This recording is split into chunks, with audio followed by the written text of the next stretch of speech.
Welcome to BA Chats. I'm Rachel Kuntz. I'm your host. I'm so happy to have you. This is where we share testimonies because testimony means do it again, God. And he's done so many wonderful things. We want him to keep doing those things over and over. So when you hear beautiful stories of what Jesus is doing in people's lives, it's appropriate and it's powerful that your heart leap. And when that happens, open up your mouth and say, God, do it in me. Do something in me. Do everything in me. Live in me, speak in me, breathe in me. It's a testimony. So again, we are hoping we provoke you to do it again, God. And then also we here at Bethel Atlanta, we just have got cool people. There are too many amazing stories of people chasing after God that do wild things with their lives, not to have a podcast. So that's why we have a podcast. We want to share people doing wildly wonderful things for Jesus. And we've got somebody in studio today that I'm just honored that he's here. He's a definite favorite, a definite hero, somebody we have looked to for so much guidance, especially in parenting and just relationships in general. Danny Silk. Hey. Thank you for being here. I'm so excited. I've been looking very forward to this. Well, this is great to be here. How are you? I'm doing great. Having a great visit. Just having so much fun. So much fun here. In Atlanta again. Yes. You provoke so much fun when you come. You are fun. I love it. I do. Yeah. Yeah, this is a random question. I didn't prepare for this. Are you afraid? No, not at all. Not at all. I wouldn't scare you even a little bit. Have you always been this funny? I don't know. I probably have always wanted to be this funny, but I just love having fun, and I love people, and so you get a room full of people who want to learn and just want to grow, and maybe sometimes don't know how to or don't know what's in the way. It's a lot of work moving those big obstacles and dealing with them. Sometimes you have to blow up the rocks, and if people aren't laughing, they're angry. Because this is pretty confrontive stuff. This is pretty deep changes that you're asking people to look at and to make. And Sherry calls it anesthetic for surgery. And it's true. It's like, you keep them laughing, man. You keep them laughing. And then pretty soon they go, oh, my gosh, I'm bleeding. You're like, yeah, that's going to heal, though. And you're going to be fine. So it's intentional. Absolutely. Okay. Yeah, it's part of my style. Very effective. Yeah. You and Mary Poppins. It is true. A spoonful of sugar makes the medicine go down. I concur with Mary. Well, I was Sunday, of course, Danny, we were so honored. He's came and does our service here in Atlanta. And I was thinking about Jesse Duplantis. Are you familiar? I'm not. I mean, I know who he is. Okay. I'm not familiar with his delivery style or his message. He's hilarious. Yeah? I mean, downright funny. And I found in his testimony, he said he wasn't this funny before he got born again. Oh. So I found myself watching you Sunday and wondering, has he always been this funny? Or is this just Jesus and Danny? Oh, well, in my early years, I smoked a lot of pot. And I was hilarious. I was hilarious. Hilarious. Then I got saved and I was scared to be funny. This is great. I was so scared to be funny because I thought I was, breaking the rules or something, And so I was really quiet and reserved, and it took a while. But I think as you mature, you just realize that it's essential that people are happy and joyful while they take on life's big challenges, because it's just a little bit unbearable without all this laughter. I love this. Thanks for drawing attention to that process. That's normal. Mm-hmm. So again, we podcast to thousands, and podcasts are funny. You don't know who's listening until they're like, oh, I'm in Botswana, and I heard, Yeah. But I love the fact that all of us got born again and went through this funny anti-us stage. Gosh. Oh, yeah. It was so foreign. Yeah. I mean the whole, I was not raised in a Christian family. I was not, I didn't know any Christians. I did not understand what we were doing here. But everybody looked so serious and so scared of breaking the rules, and I didn't even know what the rules were. So I'm like, oh my gosh, I'm sure I'm breaking them just by being here. So I'm just going to be quiet and not myself. Maybe I won't break as many. I don't want anybody to tell me I broke a rule, so I'll just try to guess what they are. But we all come through it, Yeah. and you find the Holy Spirit makes you more alive than you were before, obviously. And there's a lot less rules than I thought there were. Boy, that's good news. Could you speak into that? Yeah, I think the rule primarily is love really well. That's the rule. Love really well. Love the Lord your God. Love him really well. And learn what accelerates the relationship and learn what harms the relationship. And then go and do likewise to everybody else, including yourself. I think those are the rules. We were honored to have Danny in our staff meeting this morning, and you kept saying something over and over about you just work it out. You just work it out. Is that what you just said? Yeah, well, that's the covenant piece. That's what keeps us in there when we do break a rule. Like, I've been married 34 years. I broke a whole bunch of rules. Didn't know I was breaking them. Some of them I did, but oftentimes. But you said you didn't. So I mean, I defended myself. Right, I didn't know I did it. Yeah. No, okay, I did. Yeah, I did it because of you. Yeah, but so you're breaking the rules, and then you work it out. You work it out. She breaks the rules, and then we work it out. And so I break the rules with the Lord, and then we work it out. And I break the rules with my friends and people I've been with for 40 years, and then we just work it out. Is this another way of saying we're all alive and we're growing? Who knows what this thing's going to look like? I'm in it with you, though. Mm-hmm. So Yeah, you're talking about growth, apparently. I mean, or are you? I'm talking about eternity. Okay. I'm talking about that I'm on this planet to have eternal relationships, not just momentary, not just convenient, but eternal. So, and then there's just different people in different levels of access to my life, and I'm in different levels of access to their life, and those are the boundaries. But really, all my relationships really are eternal. So whether I live in a city, or I go to a church, or I'm part of a business here, or a business there, or a church there, or a church here, these are lifelong relationships in my expectation.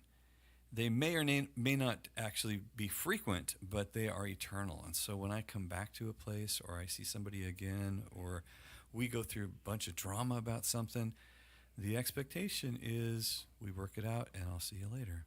Boy, you just moved the finish line into eternity. Boom. That left lots of room for us to grow. And again, like you're saying, make mistakes and work it out. Yeah, I really take the, conform to his image thing seriously. Like, this is really, when we talk about love, it's eternal. And so, I mean, I think we have, I think we get married to find out how selfish we are, And I thought it was so giving. Because no one knows. Because you just don't know until you get married. I was so giving, and I was going to be such a prize to be married to. Lucky girl. And you're so She's lucky, a girl. lucky girl. Can you believe you got all this? And and all of a sudden, I'm like, wow, I am kind of unreasonable. I can't believe how angry I am that I didn't get my way. Wow. And that's marriage. And then you have children. And you end up with these little experiences of what unconditional love looks like. Like, oh my gosh, this person is keeping me up all night, throwing up on me, just broke my dad's thing that he gave me that's a treasure.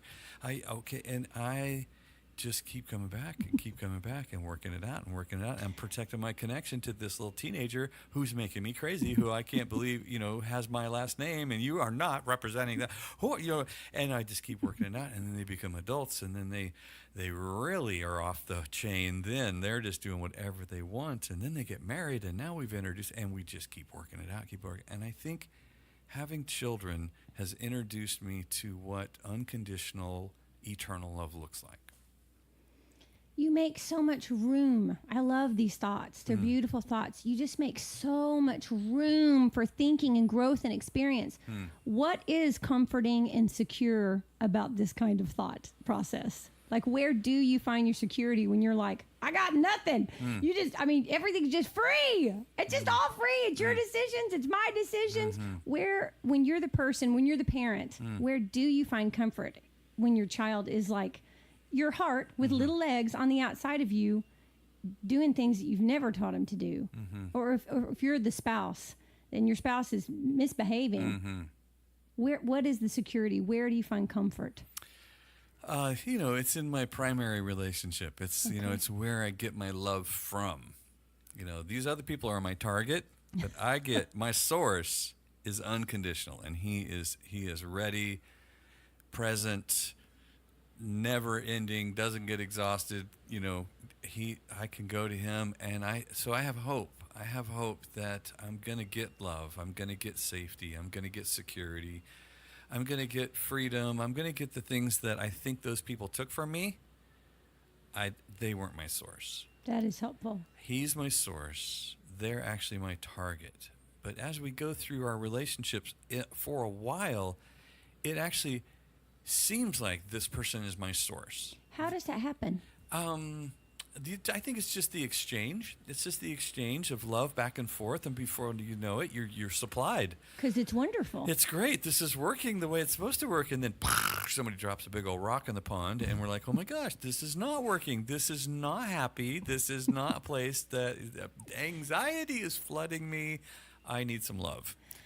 How do you stay when things are going wonderfully? How do you stay connected to the Lord? He's still your source, even though you're like, I don't know. You feel like a source, husband. You're a good source. I love you. Yeah, I love the way this is going. How do you stay connected so when inevitably there's a rock thrown in the pond, you're not just totally shaken? Well, you probably will be. Okay. And you'll be hurt, and you'll be, but I think the disciplines, this is where the disciplines of reading and praying and soaking and worship and just that rhythm of life, as long as I have that in place, I'm much less likely to end up with a big gap between where I've been living and where my source is. It's typically much shorter, and I also don't fall as dependent as I might otherwise on these other relationships if I do stay that close to that source. It's when I lose the rhythm of my disciplines, I think that's when we really end up with a kind of a confusing and or diluted supply from heaven. And I think that's, when people are talking about going to church and people are talking about fellowship and all that stuff, it's all part of the discipline structure, the infrastructure, if you will, on my life, so that when there's a hole in the wall, the house doesn't come down. Are discipline synonyms for rules? I think disciplines are synonyms for habits. Okay. And so I can have really great disciplines. I can have really terrible disciplines. And did you just say your disciplines, synonym habits, you can have as high a standard personally as you want? You just shouldn't put a whole bunch of those on the people outside of you.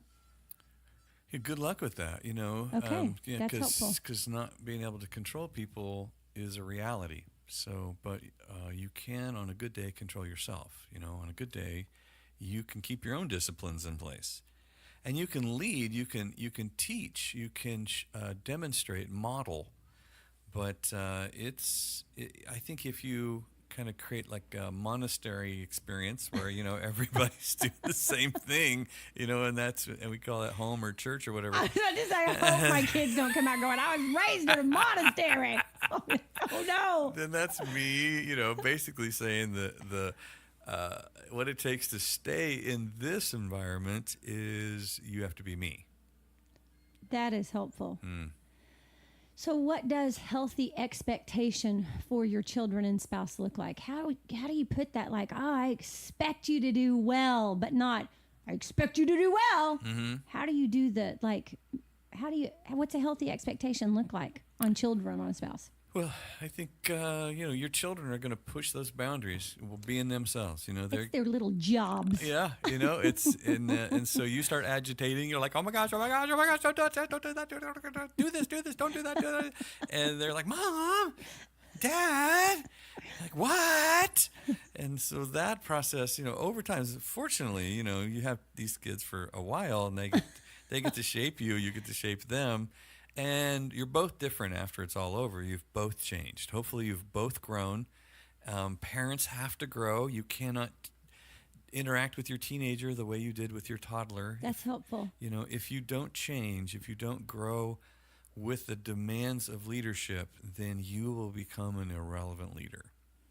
And you'll be replaced by peers or teachers or somebody else because you don't understand me. That is helpful. That is helpful.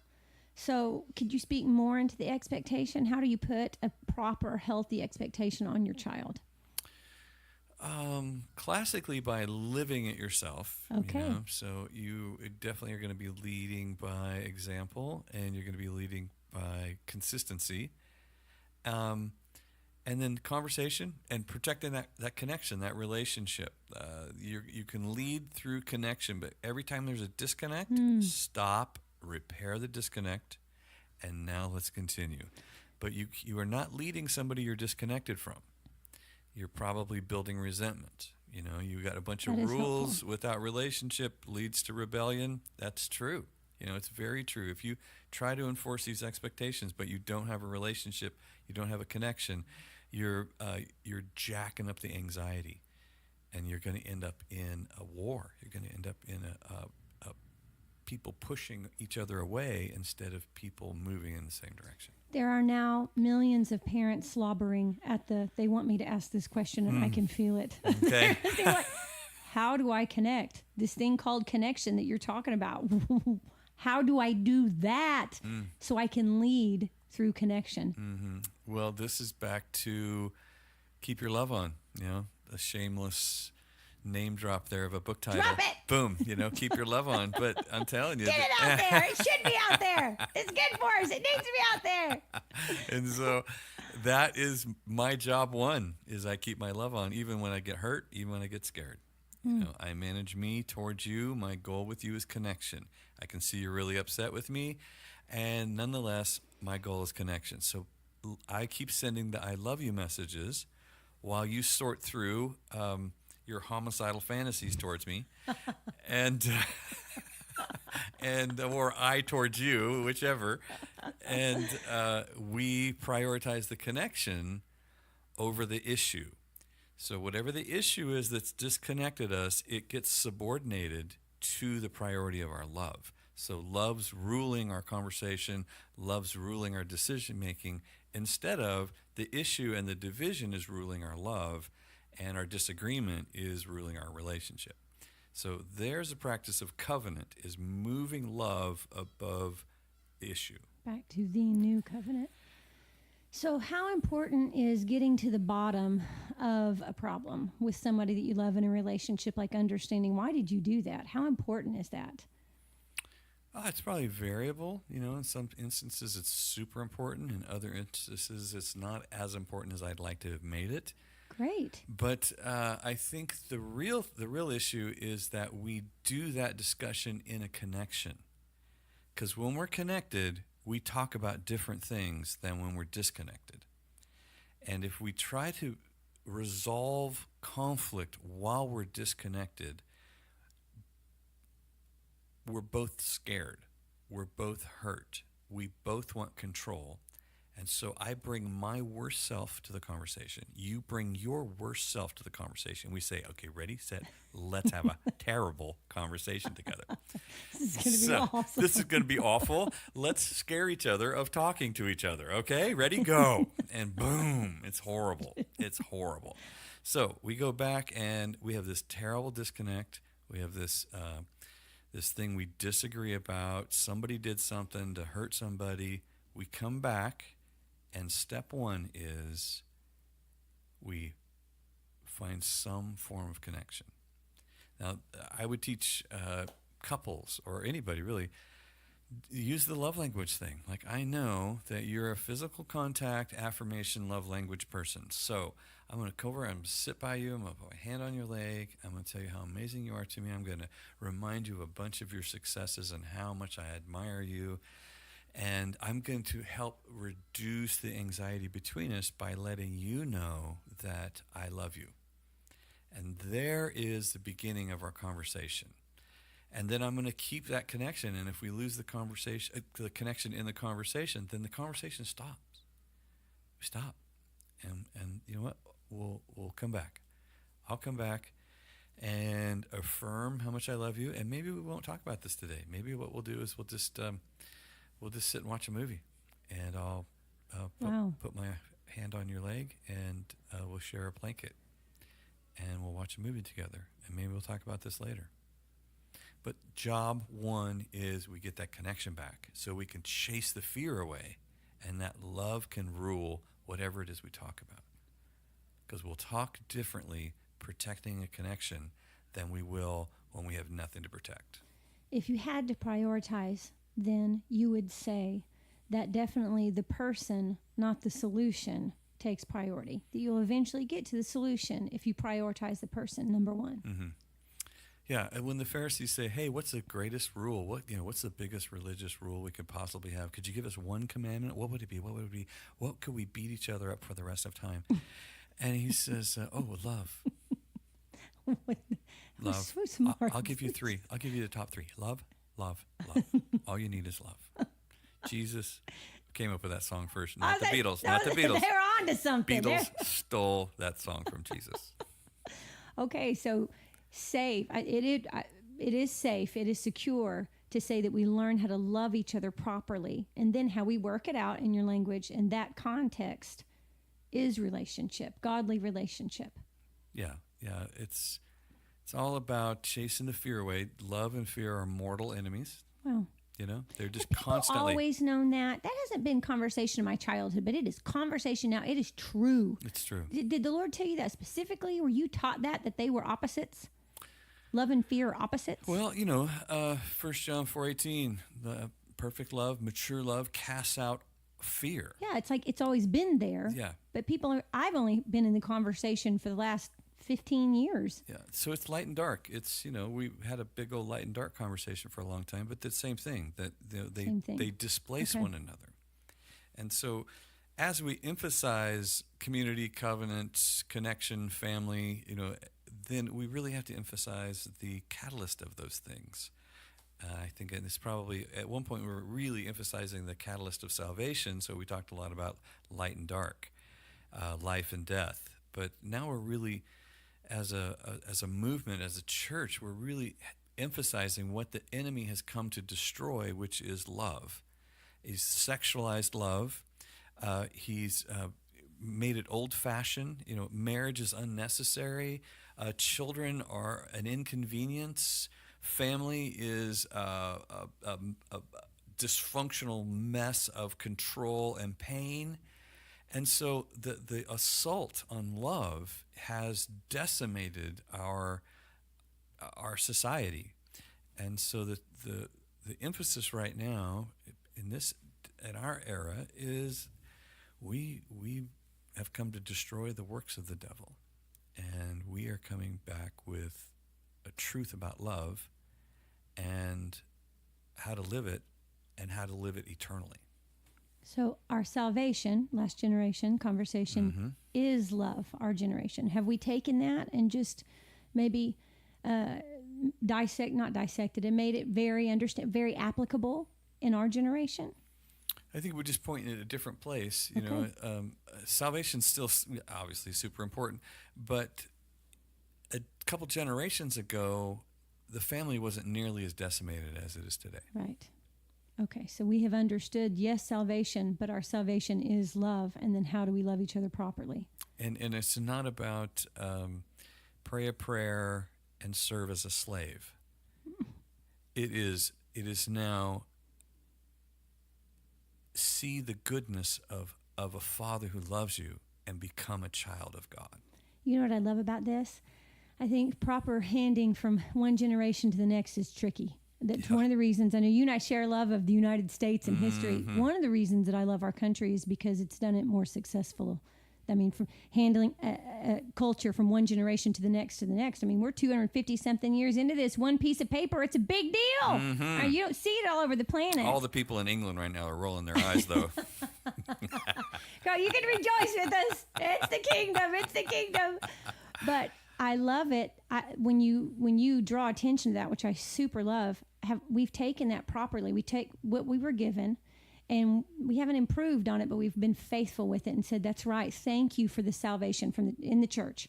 Thank you for teaching us that we have to be saved. And in our generation, we're saying, you know what it is to be saved, is to love the Lord, is to love ourselves, to love each other. Mm-hmm. That sounds like it was a proper handing off from one generation to the next. That's encouraging. Yeah. Well, this is a land of the free, and we just keep over and over and over learning the lesson of freedom. Over and over and over. Over and over and over. What is it and what isn't it? Okay, Danny, it's just so interesting. Okay, that's our intro. We have 4 minutes left. I can see I need hours with you. In our staff meeting just now, I just told our producer, Josh, who's sitting here with us, I was like, I literally was totally in thinking. It's just adjusting all my thoughts and emotions. At the same time, I'm thinking, oh, great. I won't be able to think about anything else for the rest of the day. I'm drawn into this conversation. I'm already thinking about the next 100 years now. Oh, you saying that you just whistled that tune and that song's going to be in my head all day. That's it. That's all I got for the next whatever. I do want to talk a little bit, though, about Atlanta. When you come to Atlanta, Bethel, Atlanta. Such a family here. What do you feel? What do you see? Oh, we want to know. Family. Well, one of the things people say, oh, you're so funny. I say, well, I'm just so relaxed. Oh, I'm just so relaxed. I'm just so at home. So it's fun. It's easy to be funny. It's easy to tease and push things a little farther than normal and say things you can't really say some other places. Like last night, I was describing a situation. I had the guy's pants fall off. I'm like, oh, you can't. Yeah, that's the first time I've ever said that. But you know what? I said it here. Here you go. Thank you, man. We're glad you're that comfortable. And I think I could speak for all of us. I love you pushing it. I love the bounds being pushed back of how we're thinking and what we're seeing and how we're believing. I love it. I just love it. It's wonderful. So thank you for that. Oh, I love doing it. I'm glad what's making you comfortable here? I've been here since the start. 12 years ago, I was here. So there's been a lot of history here, a lot of victories, a lot of pain. A lot of that wasn't supposed to go like that. Oh no, working it out. We're still working it out. But the beautiful thing is everybody here is definitely committed to working it out. Wow, that's awesome. Mm-hmm. Bethel, Atlanta. What do you see? Look 5 years ahead. Or do you? I do. Well, I see the maturing of a ministry, of a community of people that can handle the attention that you're going to get, that can handle the influence that you're going to have, to handle the opportunities that are coming your way. So I think that is really what you're laying the foundation. We're looking out the window of a foundation of a tent that's being set up over here, and I'm thinking, That is so prophetic. It's just this like weird. What are we going to put on there? Because we could put we could put a big old tent on there. I think it's going to be a gazebo sometime in the future. But like that is a monster gazebo footprint. I'll tell you what. I mean, that's going to be some massive weddings going on there. I feel like that's what's happening. Is we're just building out the foundation, extending the tent pegs, and looking for growth. And it's going to be steady, mature growth. Have we, again, this is a big question, is this sustainable? So you're saying this is sustainable. You're looking ahead and like the 12 years, this foundation that's been laid. Share your illustration about getting the bubbles out of the clay. Are the bubbles out of the clay? Oh, well, that's a process. It's an ongoing process where Doesn't stop. You slam the clay on the table and you just keep doing that. And I'd never realized what we were doing. What are we doing? Why are we slamming it? So, it's already... Let's put it on the wheel. Let's get this thing going. No, you got to slam the clay for a while. You got to slam the clay. And then they tell you, well, we're taking all the air bubbles out. That's what we're doing. We're removing the air bubbles. I go, oh, okay, why? And then you realize you fashion this beautiful thing that you want to use, into the ages to come. And if you don't get those bubbles out, your project becomes a bomb in the kiln. Or if somebody else didn't get the air bubbles out of their character, so to speak, then they become a bomb in the kiln. When the heat is turned up and you didn't get the air bubbles worked out, you end up destroying things around you, but you don't know about it until you open the lid. And you're like, oh gosh. And so I think that as we build community and relationships moving forward, I just become willing to be somebody who is yeah, I expect to be slammed on the table for a while in situations, new relationships, new opportunities, new responsibilities. You're going to have to slam me on the table for a while and get all these air bubbles out before we really go to work to fashion what I'm going to become. So that expectation, is that what gives causes endurance and hardship? When you just know this is headed somewhere. Like, I'm going through it, absolutely, but it's going somewhere. It's producing something. Yeah, it's a marriage. Early marriage is all about being slammed on the table and working out the bubbles. Here we go, here we go, here we go. Then you have a baby. Boy, here we're back on the table again. Wham, wham, wham. Well, gosh, here we go. And then I get, a career going, and I got to work late, and I got to work long, and here you got kids at home, and I got to slam it on the table again, and here we go. And it's just nonstop. It's life. Life is being willing to have the bubbles worked out. My parents told me that. So we've been married for 21 years. My folks were wonderful people, and they said marriage is to teach you how selfish you are. And I genuinely was mildly offended. Yeah. I'm like, what? Yeah. You know me. The treat this guy's getting. I've lived in your house for 18 years. Wow, I have served faithfully here. What kind of parent? Jeez. 6 months into it, I'm like, oh, God, you were right. Okay. What do I do? Yeah. Says every married person. Every day. Yeah. Die daily. How long have you guys been married? 35 this year. Ah, Danny, are you saying it's still like this at 35? I'm saying like this. It's just, do you have adult children? Almost 20 Yeah. in May. Boom. Okay. Well, there you have it. Prepare yourself for some slamming. We're going to be working the bubbles right out of you. We have dinner tonight, and I literally have a list of questions in my phone I'm looking, again, we have 19 years old, my daughter Eden, who I just adore. I adore her. She's a wonderful person. But she's not 20, and in college, and I'm looking just 10 years ahead and what is about to happen in her next 10 years. And, I lose my breath. Yeah. So I made a list of questions in my phone to ask you. Gosh, You're my guy. I hope I Sherry. know it's coming. I hope Sherry comes to dinner. Me too. I hope Sherry comes to dinner. I carry this question around for all veteran parents. So what from 20 to 30 was like, fill in the blank, help me. Yeah, no idea. No idea. They are so surprising. They are so surprised. They just have a surprise for you around every corner. That's what's happening. Last question. Okay. I want to love their surprises.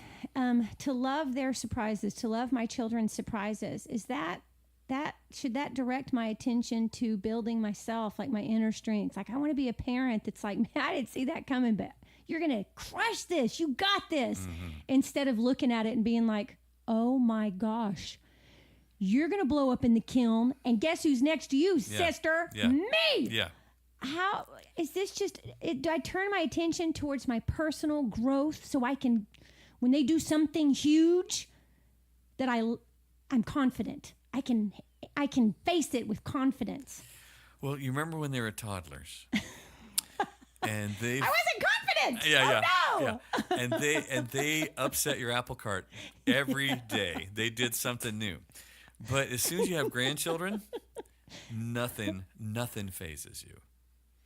This is great. Your grandchild knocks over that vase from the Ming Dynasty that's in your your entire family inheritance for the next. You're fine. Yeah, you're like, oh, honey, that's okay. Did you get hurt? Are you come here? Oh, no, Mimi, we'll sweep that up later. Whatever. You know what?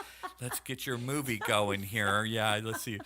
It's just you're invincible as a grandparent, and it's because there's such a love for their success, for their dynasty, and you know that their dynasty, their destiny, their destiny. No, it can be dynasty. Let's go down. We'll go back to dynasty. If they do it right, those can be interchangeable. I'm back there on Ming. I'm back there looking at the Ming dynasty. You're so love covers a multitude, but it also fortifies you. So as your kids are going through stuff, it's like your oldest child was your nervous child, the one that you were so nervous with, because they were cutting edge, introducing things into your life that nobody else did. The second child, when the second child goes through the same thing, you're like, okay, well, I didn't have any fun last time, but I know this isn't going to kill me. When the third child goes through, you're like, okay, that's it's expected. When the fourth child goes through, you go, I didn't know we had 4 children. It's just things just change. Things just change as you. and so you are. As an adult, as your adult child goes through things, they'll, that first big grandbaby is going to be a big old deal. And, the first time they have like real financial stuff, it's really a big deal. Okay. And, it's really a big deal. You just like, okay, we're going to make it. We made it through the vase. We're going to make it through this. So we live a life of firsts. Mm-hmm. But you get better at taking the firsts. Is that what you just said? Well, you get better at identifying the pitch that's coming over the plate. That swing and miss. You're like, I know what I did wrong. Okay.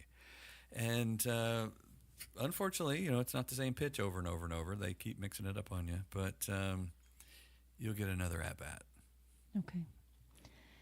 Danny, that's wildly helpful. Thanks so much. I really wish we had 2 hours. You might not. You might be tired. I could sit here and do this for forever. But thank you so much. I just am just blessed, and your insights, and I feel like you just give so much room to grow in your thinking. So thanks so much. Like it feels like an invitation to grow as opposed to this is what you should do. And I appreciate that. I really do, because it feels like one will create sustainability. Like if I'm making the decisions and I'm thinking through it, then I'll own it, as opposed to this is exactly do this. So thanks for that. Yeah, I appreciate you. It's why we listen to you so much. Great to be here. Oh, Bethel Atlanta Chats, Danny Silk. Thanks so much, you guys, for tuning in. Keep tuning in. We love you like crazy. You remember Jesus loves you, and we love you too.